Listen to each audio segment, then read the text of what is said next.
ഈ അടിമ കച്ചവടക്കാരൻ പറയുന്ന ഭോഷ്കിനെ കുറിച്ചൊക്കെ ആ ഗാനത്തിൽ പറയുന്നുണ്ട്. സന്തോഷമെന്ന് പേയിൽ വഴി നടന്നേ, പിന്നെ അത് ചതിവെന്നോർത്ത് നിന്നോട് അടുത്തു വന്നേ. സന്തോഷമെന്നാണ് ഞാൻ കരുതിയത്. പക്ഷെ ഇപ്പോൾ ഈ യജമാനന്റെ അടുക്കൽ നിൽക്കുമ്പോ എനിക്കറിയാം, അയ്യോ അത് ചതിവായിരുന്നു, കൊടുച്ചതിയായിരുന്നു. ഞാൻ എന്നാ നശിക്കേണ്ടവനായിരുന്നു. ഞാൻ പറയട്ടെ, ഈ സ്വാതന്ത്ര്യം അനുഭവിക്കാത്ത പ്രിയപ്പെട്ടവരാരെങ്കിലും ഇവിടെ ഉണ്ടെങ്കിൽ ഇത് അനുഭവിച്ച് ദയവ് ചെയ്ത് ഈ റൂം വിട്ടു പോകാം. കണ്ടെത്താവുന്ന കാലത്ത് അവനെ അന്വേഷിക്കുക.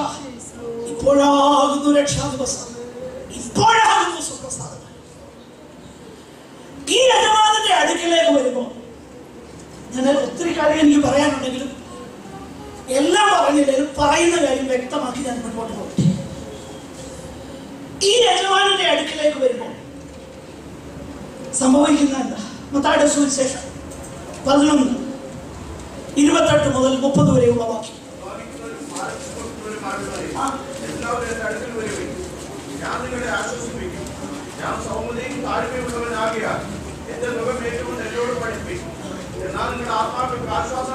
നോക്കുക, അധ്വാനിക്കുന്നവരും ഭാരം ചുമക്കുന്നു, ഭാരം ചുമടും കൊണ്ട് നടക്കുന്നവരെ എന്റെ അടുക്കൽ വന്നാൽ ഞാനൊരു കാര്യം ചെയ്യും, നിങ്ങളെ ഞാൻ ആശ്വസിപ്പിക്കും. എന്നിട്ട് എന്റെ അടുക്കൽ നിങ്ങൾ വരുമ്പോൾ ഞാനൊരു കാര്യം ചെയ്യും. എനിക്കൊരു മുഖമുണ്ട്, എന്റെ കഴുത്തിൽ ഒരു മുഖമുണ്ട്. ഇങ്ങനെ തന്നെയാണ് ഭാഗം. എന്റെ മുഖത്തിന്റെ മറ്റേ ഭാഗം നിങ്ങളുടെ കഴുത്തിലോട്ട് വെക്കാൻ തയ്യാറാണ്.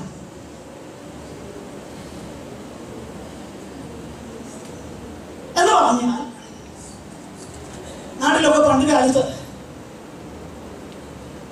നിലം ഉഴുവാനായിട്ട് കാളകളെ ഉപയോഗിച്ചുകൊണ്ടിരുന്നു. നിങ്ങൾക്കൊന്നും അറിയത്തില്ല, അങ്ങനെയുള്ളവർക്ക് നിങ്ങൾക്കറിയാം. ഞാൻ പറഞ്ഞു കേട്ടിട്ടുണ്ട്, നേരിട്ട് കണ്ടിട്ടില്ല. നിലം ഉഴാനായിട്ട് കാളെ പൊട്ടുന്ന കണ്ടിട്ടുണ്ട്, അത് കണ്ടിട്ടുണ്ടെന്നല്ലോ പറഞ്ഞേ. നിലം ഉഴാൻ വേണ്ടിയിട്ട് പുതിയ കാളയെ പരിശീലിപ്പിക്കുന്നതിനെ കുറിച്ച് ഞാൻ പറഞ്ഞു കേട്ടിട്ടുണ്ട്. പുതിയ കാളെ പരിശീലിപ്പിക്കുന്നതിനെന്നറിയാം, നല്ല ട്രെയിൻഡായിട്ടൊരു കാള കഴുത്തേൽ നിന്നൊക്കെ ഇരിക്കുക. ഈ പുതിയ കാളെ അപ്പുറത്തെ തലക്കിലോട്ട് കൊണ്ട് കെട്ടും, എന്നിട്ട് ഉള്ളാനായിട്ട് പുതിയ കാള അങ്ങോട്ടും ഇങ്ങോട്ടും ഒക്കെ ഓടിപ്പോകാനൊക്കെ ശ്രമിക്കും. പക്ഷെ പഴയ കാള അൺഫേസ്ഡ് ആയിട്ട് നേരെ നടക്കും. കുറച്ചു നേരമൊക്കെ അഭ്യാസമൊക്കെ ചെയ്തേച്ച് പറ്റുകയാണെന്ന് മനസ്സിലാകുമ്പോൾ പതുക്കെ സൗമ്യനായിട്ട് മറ്റേ കാളയുടെ ഒപ്പം നടക്കുന്നത്. ഇനി ഈ ചിത്രം മനസ്സിലൊന്ന് വെച്ചേച്ച് ഇത് ഈ വേദഭാഗത്തിലേക്കൊന്നും പറ്റില്ല. ഇത് തന്നെയാണ് കർത്താവ് ആവശ്യപ്പെടുന്നത്. എന്റെ മുഖം നിങ്ങളുടെ കഴുത്തിലോട്ട് വെക്ക, ഞാൻ സ്വാതന്ത്ര്യം തരാം. ഏതാ സ്വാതന്ത്ര്യം? എന്റെ ഒപ്പം ഞാൻ നടക്കുന്നത് പോലെ നടക്കാൻ ഞാൻ നിങ്ങളെ പരിശീലിപ്പിക്കാം. പക്ഷെങ്കിൽ എന്റെ അടുക്കൽ വന്ന് എന്റെ മുഖമെടുത്ത് എന്നോട് പഠിക്കാൻ തയ്യാറാകും. അപ്പൊ സ്വാതന്ത്ര്യത്തിലേക്ക് വന്ന് പഴയതൊന്നും നമ്മളെ അടിമപ്പെടുത്താതിരിക്കണമെങ്കിൽ അതിന്റെ രഹസ്യമില്ല. ഈ മുഖം കഴുത്തായിരിക്കണം. പഴയ അടിമ മുഖം പല കാര്യങ്ങളാണ്.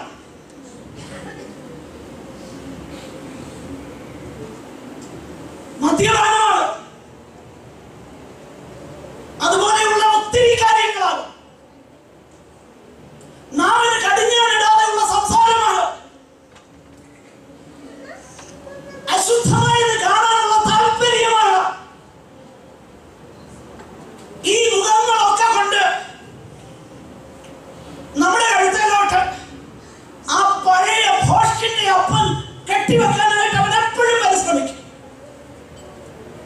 പക്ഷെ ഇതിന് രക്ഷ നേടാൻ എന്താ മാർഗം? ഇതേ ഉള്ള മാർഗം.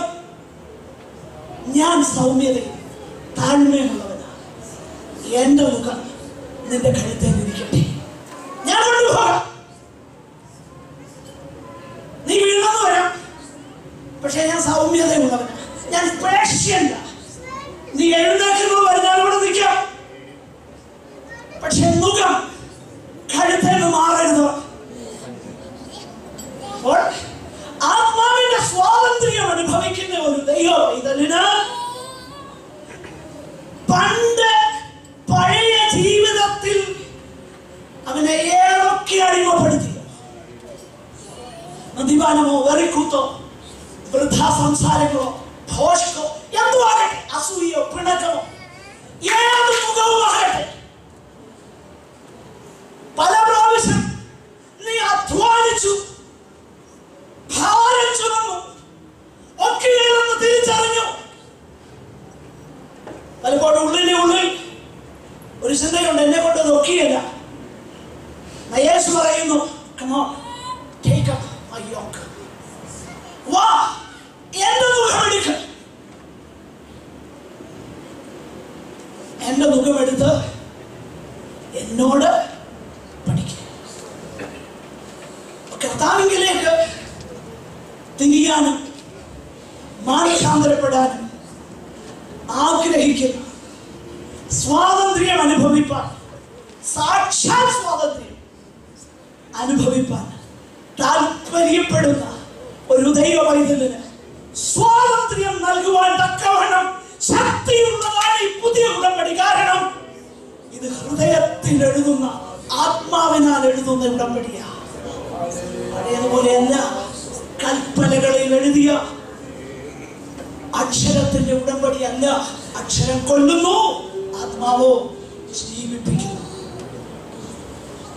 ഈ പുതിയ ഉടമ്പടി.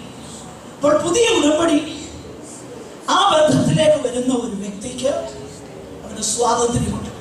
ഒന്നാമത്തെ സ്വാതന്ത്ര്യം അതാണ്.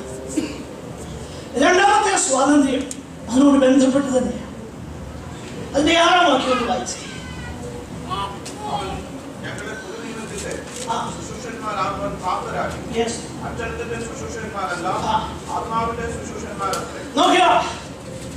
അക്ഷരത്തിന്റെ ശുശ്രൂഷത്തിന്റെ താഴെ 7-ാം വാക്യവും 9-ാം വാക്യവും ഒക്കെ വായിച്ചു നോക്കിക്കഴിഞ്ഞാൽ ഈ പഴയ ഉടമ്പടി മരണ ശുശ്രൂഷ എന്നാണ് പൗലോസ് വിളിക്കുന്നത്.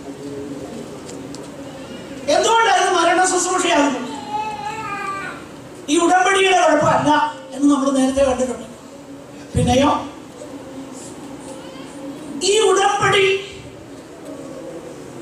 ദൈവം നമ്മളുമായിട്ട് ചെയ്തു, പക്ഷെ നമുക്ക് ആ ഉടമ്പടി ബന്ധം കാത്തു സൂക്ഷിക്കാൻ കഴിയാത്തത് കൊണ്ട് ആ ഉടമ്പടിയിൽ പറഞ്ഞിരിക്കുന്ന ശിക്ഷണ നടപടികൾക്ക് നമ്മൾ വിധേയരാകും. അതുകൊണ്ട് ഇതെനിക്ക് മരണ ശുശ്രൂഷയായിരുന്നു. അതിൽ നിന്നും എനിക്ക് സ്വാതന്ത്ര്യം കിട്ടും. 2 വാക്യങ്ങളൊന്ന് വായിച്ചു. റോമാലേഖനം 8-ാം അധ്യായം 2-3 വാക്യം. റോമർ 8:2-3 വാക്യം. ജീവന്റെ ആത്മാവിന്റെ പ്രമാണം. നോക്കുക, ശ്രദ്ധിക്കണേ. മരണ ശുശ്രൂഷ, അക്ഷരം കൊല്ലുന്നു. ആ പ്രമാണത്തിൽ നിന്ന് ജീവന്റെ ആത്മാവിന്റെ പ്രമാണം എനിക്ക് എന്ത് തരുന്നു?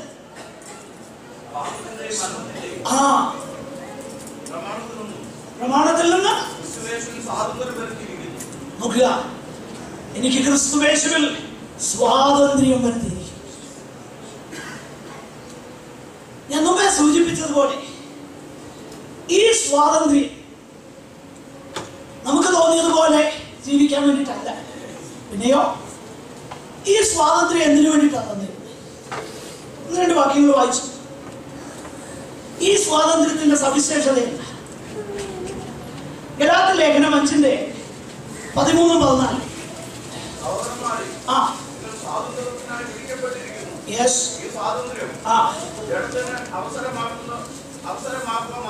നോക്കുക, സ്വാതന്ത്ര്യത്തിനായി നിങ്ങൾ വിളിക്കപ്പെട്ടിരിക്കുന്നു സഹോദരന്മാരെ. പക്ഷെ ഈ സ്വാതന്ത്ര്യം എന്തിനു വേണ്ടിയിട്ടുള്ള സ്വാതന്ത്ര്യം അല്ല, ജഡത്തിന് അവസരമാക്കാനുള്ളതല്ല. പിന്നെ സ്നേഹത്താൽ അന്യോന്യം സേവിക്കാനുള്ള സ്വാതന്ത്ര്യം മാത്രമല്ല. ഈ പ്രമാണത്തിന്റെ സവിശേഷത നമ്മൾ എസ്കേലിന്റെ പ്രവചനം 36:27 കണ്ടു. ഞാൻ എൻ്റെ ആത്മാവിനെ നിങ്ങളുടെ ഉള്ളിലാക്കി, പിന്നെ എൻ്റെ ചട്ടങ്ങളിൽ നിങ്ങളെ നടക്കുമാറാക്കുന്ന സ്വാതന്ത്ര്യം. മനസ്സിലാക്കണേ, ഈ സ്വാതന്ത്ര്യത്തിന്റെ സവിശേഷത നമുക്ക് തോന്നുന്നതുപോലെ ജീവിക്കാനുള്ളതല്ല, പിന്നെയോ ദൈവത്തിന്റെ ചട്ടങ്ങളിൽ നടക്കുമാറാക്കുന്ന സ്വാതന്ത്ര്യം. ഈ സ്വാതന്ത്ര്യത്തിനായിട്ടാണ് നമ്മളെ വിളിച്ചത്. പക്ഷെ ഇത് നഷ്ടമാക്കാനുള്ള സാധ്യതകൾ പലപ്പോഴും ഉണ്ട്. അത് പൗലോസ് പറയുന്നു. ഗലാത്യ ലേഖനം 5:1 നമ്മൾ കാണുന്നു, സ്വാതന്ത്ര്യത്തിനായിട്ട് ക്രിസ്തു നിങ്ങളെ സ്വതന്ത്രരാക്കി, ആകയാൽ അതിൽ തന്നെ ഉറച്ചു നിൽപ്പീൻ, അടിമ മുഖത്തിൽ വീണ്ടും കുടുങ്ങിപ്പോകരുത്. സ്വാതന്ത്ര്യം നഷ്ടമാകരുത്. അത് മാത്രമല്ല, പിശാചിന്റെ കെണിയാകുന്ന ആ അടിമത്വത്തിൽ പിന്നെയും അകപ്പെട്ടു പോകാനുള്ള സാധ്യത ദൈവവചനം വളരെ ശക്തിയോടെ നമുക്ക് മുൻ അറിയിപ്പ് തരുന്നുണ്ട്. 2 തിമോഥെയോസ് 2-ാം അധ്യായം അതിന്റെ 25-26 വാക്യങ്ങളിൽ വിരോധികൾക്ക് ദൈവം സത്യത്തിന്റെ പരിജ്ഞാനത്തിനായി മാനസാന്തരം നൽകുമോ? ഇത് സഭയുടെ കാര്യം പറയുന്നു. മാനസാന്തരം നൽകുമോ എന്നും, പിന്നെ പിശാചിനാൽ പിടിപെട്ട് കുടുങ്ങിയവരാകയാൽ, സഭയിലെ കാര്യമാണ്, പുറത്തുള്ളവരുടെ കാര്യമല്ല. പിശാചിനാൽ പിടിപെട്ട് കുടുങ്ങിയവരാകയാൽ അവർ സുബോധം പ്രാപിച്ച് അവന്റെ കെണിയിൽ നിന്ന് ഒഴിഞ്ഞ് ദൈവേഷ്ടം ചെയ്യുമോ എന്നും വെച്ച് അവരെ സൗമ്യതയോടെ പഠിപ്പിക്കേണ്ടതുമാകുന്നു. തിമോഥെയോസിനോട് പറയുക,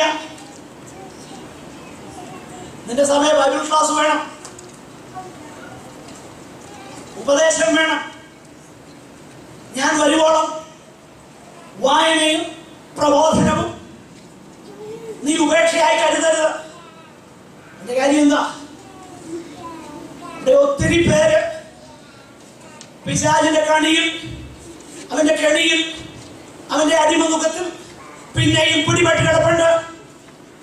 അതുകൊണ്ട് every day, every time you meet together, ഓരോ സമയവും സൗമ്യതയോടെ തിരുവചനം നീ അവരെ പഠിപ്പിക്കണം.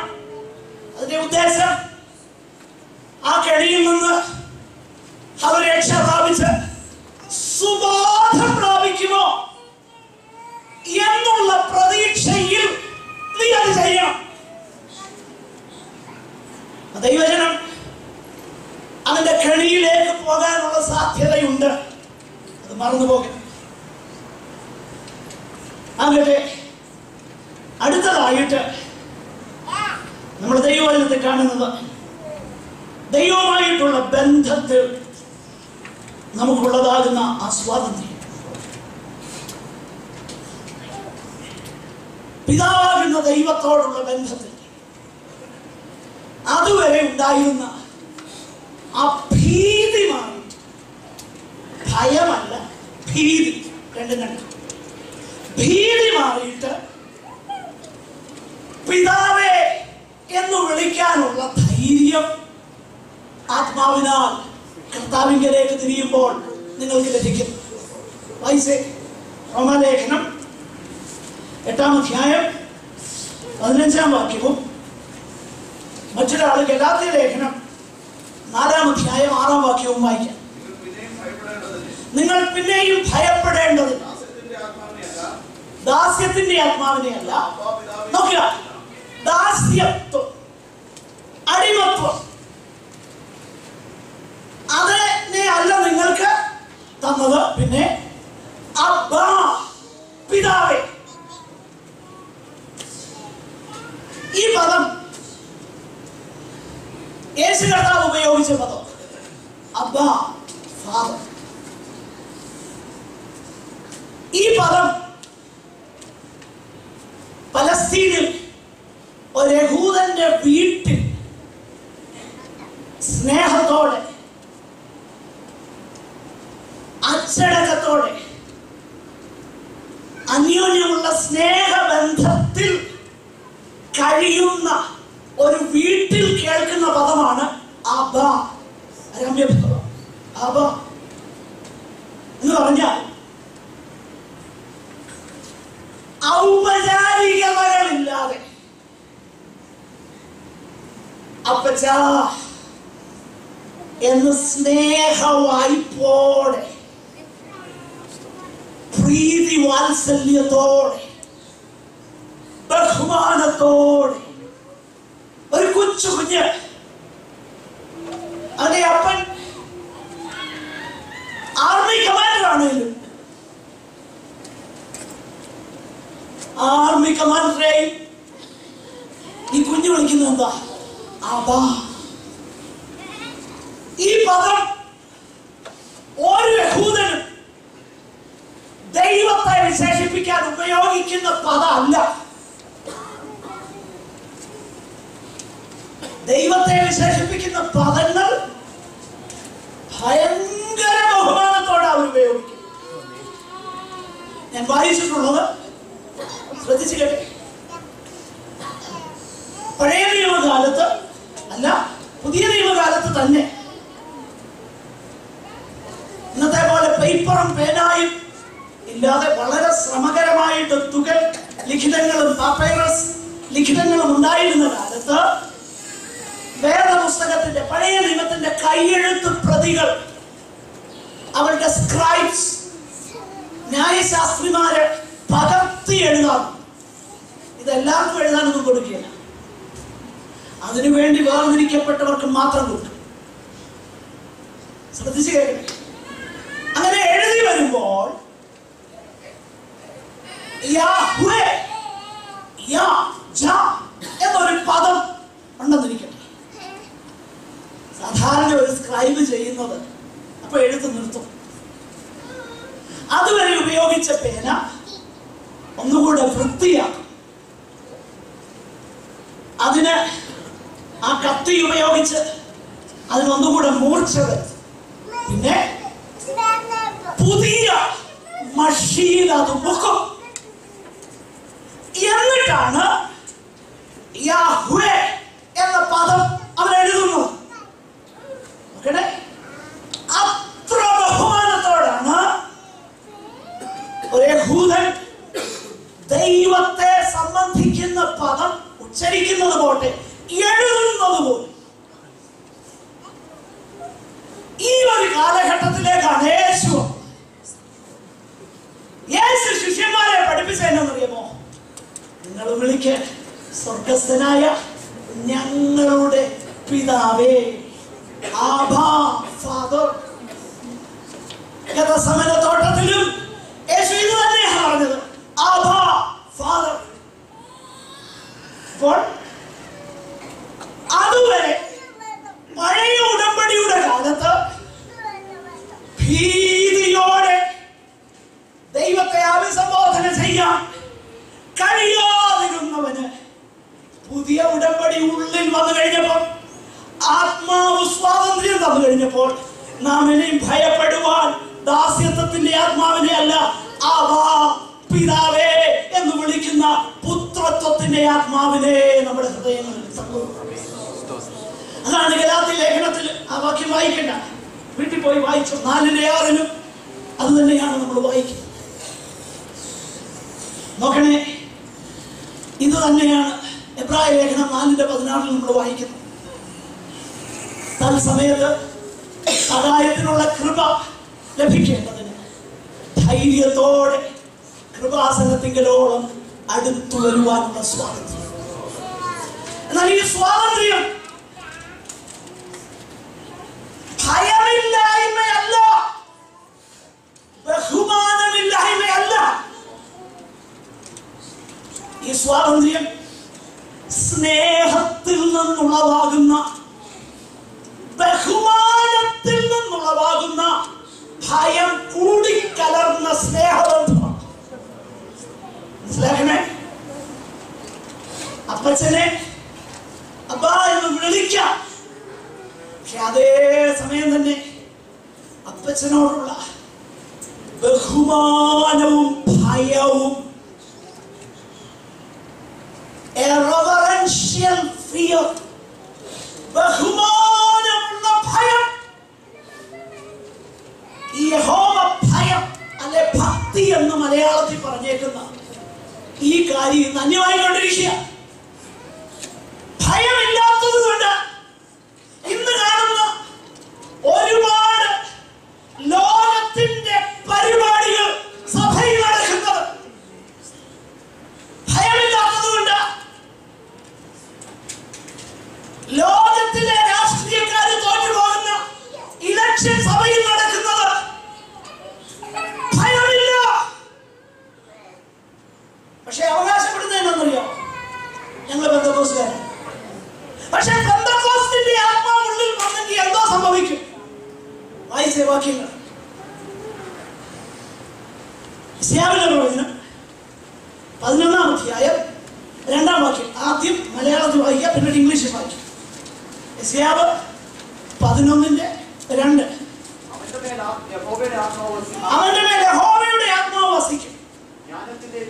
ശ്രദ്ധിക്കണേ, ഈ ആത്മാവിന്റെ സവിശേഷതകൾ എന്തൊക്കെയാ? ഒന്ന്, ജ്ഞാനത്തിന്റെയും വിവേകത്തിന്റെയും ആത്മാവ്. പിന്നെ ആലോചനയുടെയും ബലത്തിന്റെയും ആത്മാവ്. പരിജ്ഞാനത്തിന്റെയും യഹോവ ഭയത്തിന്റെയും ആത്മാവ്. ഇംഗ്ലീഷിൽ എങ്ങനെ? Somebody read.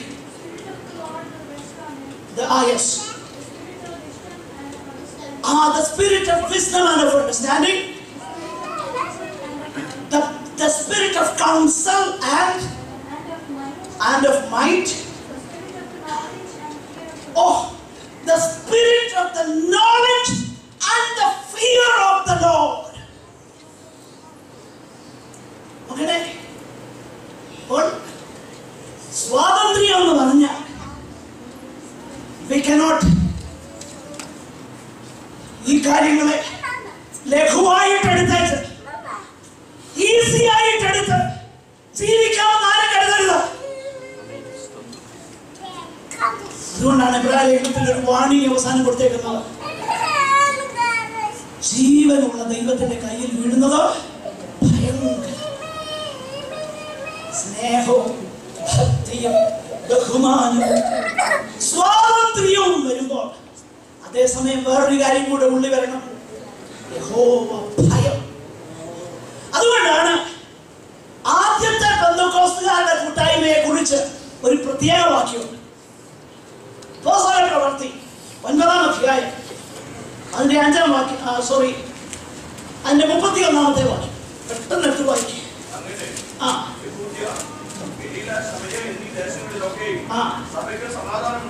സമാധാനമുണ്ടായി, അത് ആത്മീയ വർധന പ്രാപിച്ചു. കർത്താവിനോടുള്ള ഭയത്തിലും, ഭക്തി എന്ന് മലയാളത്തിൽ പറഞ്ഞിരിക്കുന്നെങ്കിലും ഇംഗ്ലീഷിലും മറ്റെല്ലാ ട്രാൻസ്ലേഷനിലും ഉപയോഗിച്ചിരിക്കുന്ന പദം മലയാളത്തിൽ ആ അർത്ഥത്തിന്റെ അത് നമുക്കൊന്ന് മനസ്സിലാകാൻ വേണ്ടിയിട്ട് ഭക്തി എന്ന് പറഞ്ഞിരിക്കുന്നതേ ഉള്ളൂ. പക്ഷെ ഭക്തി എന്ന് പറയുന്നത് ഇതെല്ലാം കൂടെ ചേർന്ന് ഭയവും സ്നേഹവും ദൈവത്തോടുള്ള താല്പര്യവും കൂടെ ചേർന്നതിനെയാണ് ഭക്തി എന്ന് പറയുന്നത്. ഇംഗ്ലീഷിലൊന്ന് വായിച്ചു. 9:31 Acts 9:31. A time of peace. Yes, by the Holy Spirit. Yes. നോക്കുക, in the fear of the Lord. യഹോവ ഭയം. സ്വാതന്ത്ര്യം എന്ന് പറയുന്നതിന്റെ അർത്ഥം നമ്മൾ തിരിച്ചറിയും. ആത്മാവുടെ അടുത്ത് സ്വാതന്ത്ര്യം എന്ന് പറഞ്ഞു കഴിഞ്ഞാൽ എന്തോ വേണേ പറയാനും എന്തോ വേണേ ചെയ്യാനും എങ്ങനെ ആ കാര്യങ്ങൾ നടത്താനും ആത്മാവിന്റെ സ്വാതന്ത്ര്യമാണെന്ന് പറഞ്ഞു വെച്ച് ഇതൊക്കെ ചെയ്യാനുള്ള പരിപാടിക്കല്ല കർത്താവ് ആത്മാവാകുന്നു. ആത്മാവുടെ അടുത്ത് സ്വാതന്ത്ര്യമുണ്ടെന്ന് പറഞ്ഞിരിക്കുന്നു. അവസാനം ഒരു വാക്യം കൂടെ വായിച്ച് ഞാൻ അവസാനിപ്പിക്കും. മറ്റൊരു സ്വാതന്ത്ര്യത്തെ കുറിച്ച് ദൈവത്തിന്റെ വചനം നമ്മളെ പഠിപ്പിക്കും.